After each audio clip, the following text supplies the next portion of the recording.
Hi everyone. For discussion 6.06, I actually made a couple of changes. You'll notice that 6.03's written assignment was removed from the course, and I put the topic for that essay assignment into our discussion for 606 because I thought it felt better to discuss this and review this here.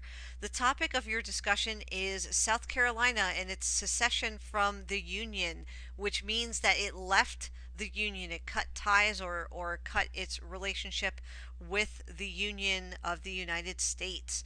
And here is the prompt that you have here. When South Carolina seceded from the Union in 1860, it did so because the South Carolina legislature and therefore the people believed that the new Republican administration, meaning President Lincoln, would challenge the right of Southern slaveholders to carry their slaves into the territories, meaning the West, and that the institution of slavery might soon be under attack, and even the slave states itself. So they really didn't believe that Lincoln would leave slavery as it was and allow it to exist in the Confederacy undisturbed.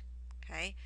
Now, do you believe that the state's reasons were the complete explanation for why South Carolina decided to secede? Was this reasoning given here the entire story, or do you think there was more of a reason why South Carolina decided to secede?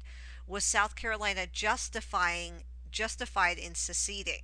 Okay, so were they justified?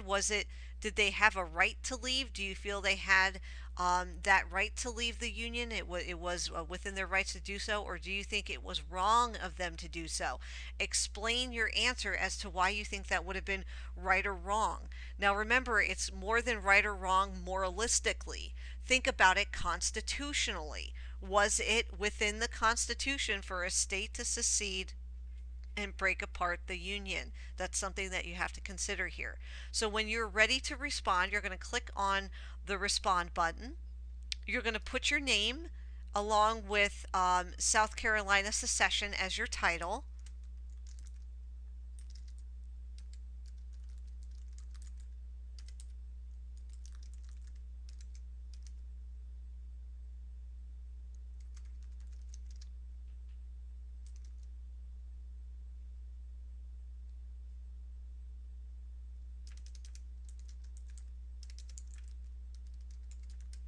So if my position was that it was justified, I might put my name, and then South Carolina secession is justified. And then I want to put my reasoning down here in the box. Now I'm just going to kind of type in general letters here that don't make any sense, but you're going to put in your true meaning as to why you believe either South Carolina had the right to secede or did not have the right to secede. You're then going to go ahead and post your response. Now, you're not done at that point. Remember to go back in once other students have posted and made their own comments and reply to another student's comments. Remember that I agree or I disagree is simply not enough to give you credit. Okay, you have to go in and make a real comment based on what they said, real honest to goodness feedback, and continuing the conversation on. Also, please remember that I will not give credit to you if you are copying somebody else's post and just reposting it into the discussion. You will not receive credit for that.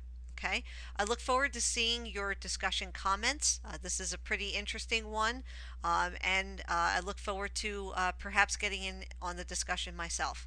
If you have any questions at all, please let me know. Please keep an eye out for the due dates on this as well. I'll go into author mode here and show you what the due dates are for this. This will open up on the 18th. I do have it set for the due date to be the 25th.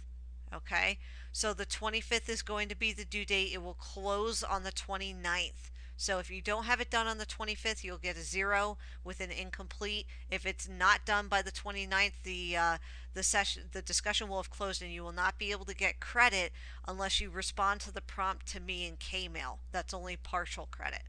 Okay, so make sure that you do the discussion before the 25th to avoid getting a 0, and before the 29th to avoid losing credit altogether. Okay, so that's 6.06 discussion. I look forward to seeing what you have. If you have any questions at all, please don't hesitate to contact me.